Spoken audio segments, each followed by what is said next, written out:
Good morning everyone, welcome back to the channel, welcome to Simple Thinking, Simple Living. কেমন আছেন আপনারা? আশা করি সবাই খুব ভালো আছেন, সুস্থ আছেন। আমাদের এখানে শুরু হয়েছে লং উইকেন্ড। সোমবার দিন মেমোরিয়াল ডে, সেই জন্য শনি রবি সোম 3 দিন ছুটি, স্কুল অফিস সবই ছুটি। ইউজুয়ালি শুক্র শনি রবি বা শনি রবি সোম এরকম যদি ছুটি থাকে তাহলে এটাকে এখানে বলে লং উইকেন্ড। আর লং উইকেন্ড হলেই লোকেরা একেবারে বেরিয়ে পড়ে, কিছু না হলেও বাড়ির বাইরে বারবিকিউ করে, আর নয়তো দূরে কোথাও যায়। আর সামার টাইম মানে এখানে তো একটা সেলিব্রেশন, সবাই বিচে যায়, বন্ধুদের সাথে পরিবারের সাথে কোনো না কোনো ভাবে সময় কাটায়। আর যেহেতু সানসেট হয় অনেক দেরি করে, তাই অনেকক্ষণ মানে একটা এক্সটেন্ডেড প্ল্যান করা যায়। নাইট স্টে তো করা সম্ভবই, তার সাথে সাথেও পুরো দিনটাও যদি কেউ একটা ডে ট্রিপও প্ল্যান করে সেটাও বেশ অনেকক্ষণ ধরে কাটানো যায়। আজকে রবিবার, সুন্দর একটা রোদ ঝলমলে দিন, আমরাও আজকে বেরিয়ে পড়েছি, যাচ্ছি বিচে। তো চলুন আমাদের সাথে, আশা করি আমাদের সাথে সাথে আপনারাও বেশ এনজয় করবেন।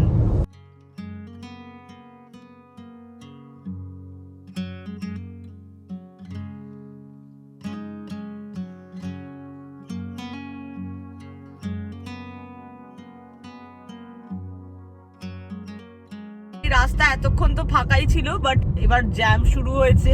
আমরা যাচ্ছি আজকে কেপ মেতে, আমাদের এখনো আধ ঘন্টা মতো বাকি। আমাদের বাড়ি থেকে 3-3.5 ঘন্টার রাস্তা, পৌঁছাতে পৌঁছাতে 1-1:30 বাজবে। এই এক্ষুনি দেখলেন পুলিশ ধরেছে। রাস্তায় এরকম বিভিন্ন জায়গায় পুলিশ পেট্রোল থাকে, হাইওয়েতেও থাকে, যদিও আজকে আমরা এখন হাইওয়ে দিয়ে যাচ্ছি না, ভেতরের রাস্তা দিয়ে যাচ্ছি। যে কোনো রাস্তাতেই হাইওয়েতে যেরকম থাকে ভেতরের রাস্তাতেও থাকে। কোথায় যে পুলিশের গাড়ি লুকিয়ে থাকে বোঝাই যায় না, দিনের আলোয় তাও দেখা যায়, রাতের অন্ধকারে কিচ্ছু বোঝা যায় না। আর পুলিশের কাছে স্পিড গান থাকে, প্রত্যেকটা রাস্তারই স্পিড লিমিট থাকে, 10% ছাড় থাকে। অল্প একটু ওভার স্পিডিং করলে কোনো সমস্যা নেই, কিন্তু খুব বেশি মানে ধরুন 40-এর রাস্তায় যদি কেউ 60 বা 70-এ চালায় তাহলে তো পুলিশ ধরবেই ধরবে, যদি কাছাকাছি থাকে। মানে কপাল ভালো থাকলে বেঁচে যাবে, আর না হলে ব্যাস। আর এই যে পুলিশ ধরেছে, বেশ দুটো পুলিশের গাড়ি দেখলাম, অনেক সময় একটাই থাকে আর অনেক সময় 3-4টেও এসে যায়। পুলিশ ধরা মানে এখানে নিয়ম হলো গাড়ি থেকে নামা যাবে না। প্রথমে পুলিশের গাড়ি পিছনে ধাওয়া করা মানে পুলিশের গাড়ির যে নীল লাল সাদা আলো, মানে আমেরিকার ফ্ল্যাগের কালার, সেই আলো জ্বলতে শুরু করে।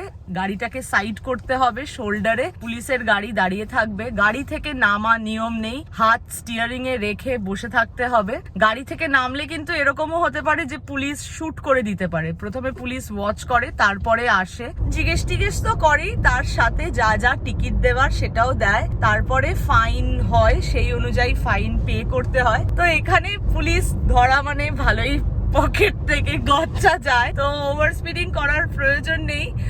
আগে মনে হতো জোরে গাড়ি চালিয়ে যাই, তা আমাদের ক্ষেত্রেও এরকম একবার হয়েছিল, আমাদেরকে পুলিশ ধরেছিল। তারপর থেকে ওই যা হয় না, ন্যাড়া বেলতলায় একবারই যায়। তো আমরাও এরকম একবারই নায়াগ্রা ফলস দেখে আমরা ফিরছিলাম, সেইবার পুলিশ আমাদেরকে ধরেছিল, আমরা ওভার স্পিডিং করছিলাম বলে। সেই অভিজ্ঞতা হওয়ার পর আর নয়, এখন আমরা স্পিড লিমিট মেনটেন করেই গাড়ি চালাই। ওই ম্যাক্সিমাম যেই 10% ছাড়, অল্প একটু হয়তো ওভার স্পিডিং করি। আমি জোরে চালালে অরিত্র আমাকে বলে, আর অরিত্র জোরে চালালে আমি ওকে বলি আরে জোরে নয়, স্পিড কমা।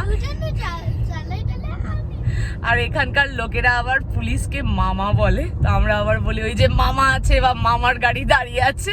তো যাই হোক, এরকম একটু মজা তো চলতেই থাকে। তাই ভাবলাম আপনাদের সাথেও আমাদের অভিজ্ঞতা বা নিয়মটা শেয়ার করি।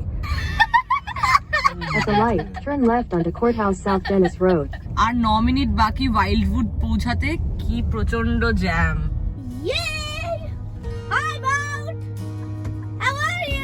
ওই দূরে দেখা যাচ্ছে, দেখ ঘুড়ি উঠছে। ম্যাকডি দেখা যাচ্ছে? ম্যাকডি এখনো দেখা যায়নি।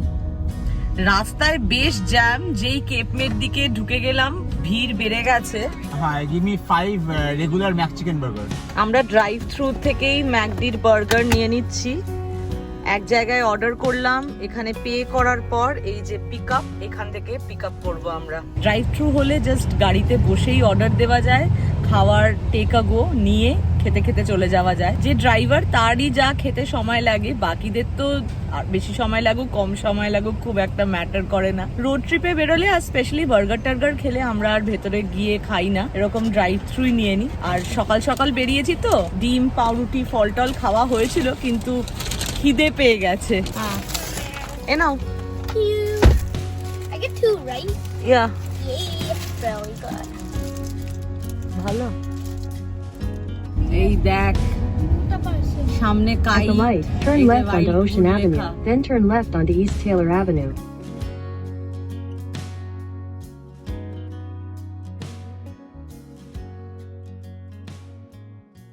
কেপ মে থেকে 8 ঘন্টা 20 মিনিট মতো ডিস্টেন্সে ওয়াইল্ডউড। আমরা আগে ওয়াইল্ডউডে চলে এসেছি। এখানে কাইট ফেস্টিভ্যাল হচ্ছে, বেশ নানা ধরনের ঘুড়ি দেখা যাচ্ছে, সুন্দর লাগছে দেখতে। তবে ভিড় যা, পার্কিং পাওয়া একটু মুশকিল, দেখা যাক।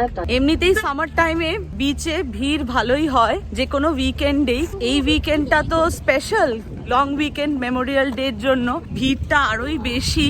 তার মধ্যে আবার কাইট ফেস্টিভ্যাল চলছে। ফাইনালি পার্কিং পাওয়া গেছে, ফ্রি পার্কিং তো নেই, $3.5 করে পার আওয়ার। আমরা 3 ঘন্টার জন্য বুক করলাম, 1 ঘন্টাও করা যায়। আমাদের বন্ধুরাও এসছে এখানে, ওরাও 3 ঘন্টা বুক করেছে, তাই আমরাও ফোন করে জিজ্ঞেস করলাম, তো আমরাও 3 ঘন্টাই বুক করলাম। জানি না কতক্ষণ থাকবো, দেখা যাক। সবাই মিলে ওই হয় না, বিচে বসে বসে গল্প গুজব আড্ডা মারতে মারতে সময় পেরিয়েই যায়। ওয়াইল্ডউড একটা highly attractive beach destination, vacation কাটানোর জন্য একদম পারফেক্ট। দোকানপাট তো আছেই, তার সাথে সাথে আছে ওয়াটার পার্ক, এন্টারটেনমেন্টের অন্য অনেক অপশন আছে, অ্যামিউজমেন্ট পার্কস আছে। এটা কি কাইট স্টোর থেকে কাইট কেনা যাবে? দিনের বেলা, সন্ধেবেলা, রাত্রিবেলা সব সময়ের জন্যই আলাদা আলাদা এন্টারটেনমেন্ট আছেই। তাছাড়াও প্রত্যেকটা সিজন মেনটেন করে করে এরা বিভিন্ন কার্নিভালস হেল্ড করে, যেরকম আমরা চলে এসেছি আজকে কাইট ফেস্টিভ্যালে। না গো, ওটা হাওয়ার জন্য হচ্ছে।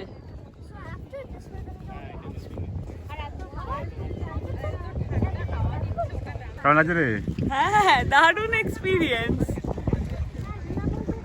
তবে যা হাওয়া দিচ্ছে খুব একটা কষ্ট করতে হচ্ছে না।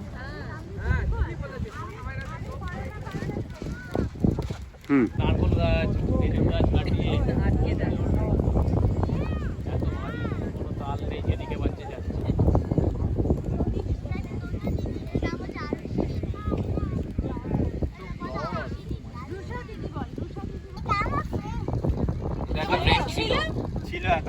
এখন আর ফ্রেন্ড নেই। বলো না নামটা, না বলে দিল, দেব না বললো। মামাই আরুষি দিদি দেখ ব্লু ব্লু ম্যাচ করবে, তোরটা দে ব্লু ড্রেসের সাথে ম্যাচ করবে।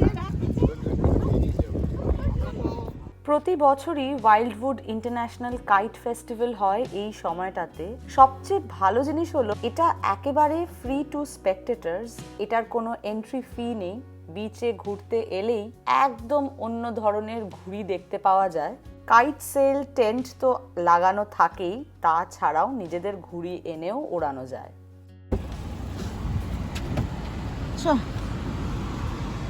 বেশ ভালো গরম, 2.5 থেকে 3 ঘন্টা বিচে থাকলাম আমরা, খুব সুন্দর ঘুড়ি ওড়ালাম। তারপরে কাইট ফেস্টিভ্যাল হচ্ছে, চারিদিকে এত সুন্দর সুন্দর ঘুড়ি দেখে বেশ ভালো লাগলো। এটা একদম ফার্স্ট এক্সপিরিয়েন্স আমাদের। এই বিচটাতে আমরা আগে আসিও নি, আর আমেরিকায় এরকম কাইট ফেস্টিভ্যাল দেখিনি। আমেরিকা কেন, কোনোদিনই আমরা কাইট ফেস্টিভ্যাল দেখিনি, এইটা আমাদের প্রথমবার। ঘুড়ি উড়িয়েছি অনেকবারই, সেটা ইন্ডিয়াতে, এইখানে কোনোদিন উড়াইনি। আর বন্ধুরা একসাথে এলে আলাদাই মজা হয়, গল্প গুজব আড্ডা তো চলতেই থাকে। এখন সবাই মিলে আমরা যাচ্ছি আইসক্রিম খেতে।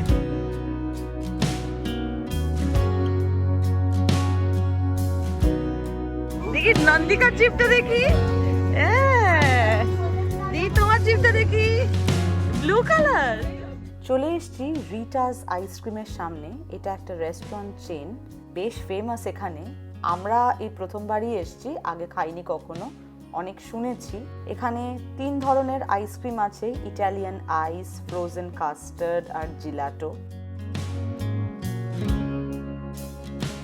লার্জ সাইজ আইসক্রিম নিয়ে একদম পেট ভরে গেছে, মানে প্রচুর ক্যালোরি ইনটেক হয়েছে, পেট একেবারে ফুল। লাঞ্চ এইটা দিয়েই হয়ে গেছে। এখন আমরা কেপ মেতেই ক্যাম্প সাইটে ঢুকেছি। আমাদের বন্ধুরা গত দুদিন ধরেই ক্যাম্পিং করছে, আমাদেরও আসার কথা ছিল বাট আসা হয়নি। আজকে এখন সারাটা দিন ক্যাম্প সাইটেই কাটাবো, তারপর রাত্রের দিকে ফেরত চলে যাব।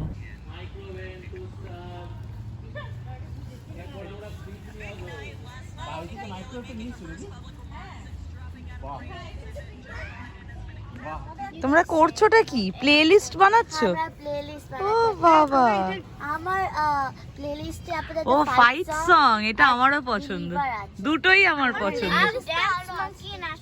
বাহ, ওটাও আমার পছন্দ। ডান্স মাঙ্কিটা আমারও খুব পছন্দ। সবাই একসাথে থাকলে যা হয়, যে যার মতো আনন্দ নিতে শুরু করে দিয়েছে। তৈরি হচ্ছে চা, শুরু হয়ে গেছে আড্ডা, একদিকে চলছে খেলা।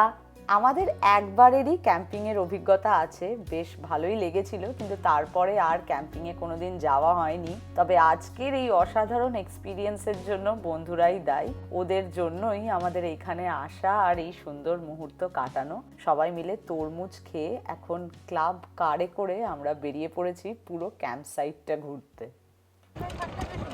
হ্যাঁ, এই এক্সপেরিয়েন্সটা আমাদের হয়নি আর। ওই যে একটা ডান দিকে ক্যাম্পিং স্টেশন আছে, ওইটার পেছনে আর বাদিকে। হ্যাঁ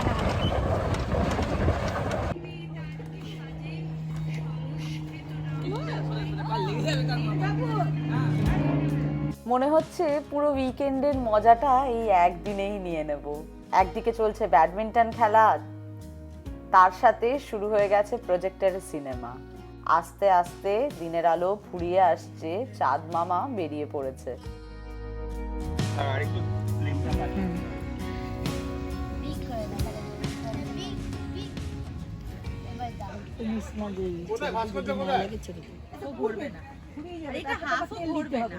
আইসক্রিম দিয়ে আজকের লাঞ্চটা সারলেও ডিনারটা আজকে অসাধারণ। লুচি, আলুর তরকারি আর মিষ্টি, সবাই মিলে হাতে হাত লাগিয়ে কাজ সেরে ফেললাম আমরা। এই রাতের অন্ধকারে অল্প অল্প একটু ঠান্ডা, আর তার সাথে সাথে একসাথে সবাই মিলে লুচি, আলুর তরকারি আর মিষ্টি খাওয়ার মজাই আলাদা। আর সব থেকে আনন্দদায়ক হচ্ছে খাওয়ার শেষ পাতে হাতটা শুকিয়ে যাওয়ার পরেও একসাথে অনেকক্ষণ ধরে আড্ডা দেওয়া। আপনাদেরও ক্যাম্পিংয়ের কেমন এক্সপিরিয়েন্স আছে আমাদের সাথে অবশ্যই শেয়ার করবেন। আর আমরা কেমন কাটালাম আপনারা তো দেখতেই পারলেন। রাত্রির 12:30 বাজে আমরা ক্যাম্প সাইট থেকে বেরিয়ে গেলাম। এখন যেতে প্রায় 2 থেকে 2.5 ঘন্টা সময় লাগবে। 15-20 মিনিট হলো আমরা স্টার্ট করে দিয়েছি। আমি তো আর অরিত্রুর মতো অতটা পাকা ড্রাইভার নই, তাই আপনাদের দিকে তাকিয়ে তাকিয়ে বেশিক্ষণ ভিডিওটা করতে পারবো না। তবে আমাদের ভিডিও দেখে আপনারা আশা করি বুঝতেই পেরেছেন যে আজকের দিনটা আমরা কত আনন্দ করেছি। একদমই অন্যরকম কাটালাম, নতুন অভিজ্ঞতা সব মিলিয়ে বন্ধুদের সাথে।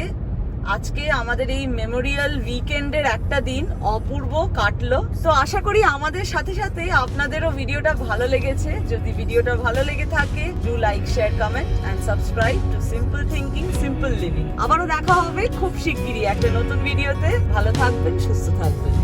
Bye bye.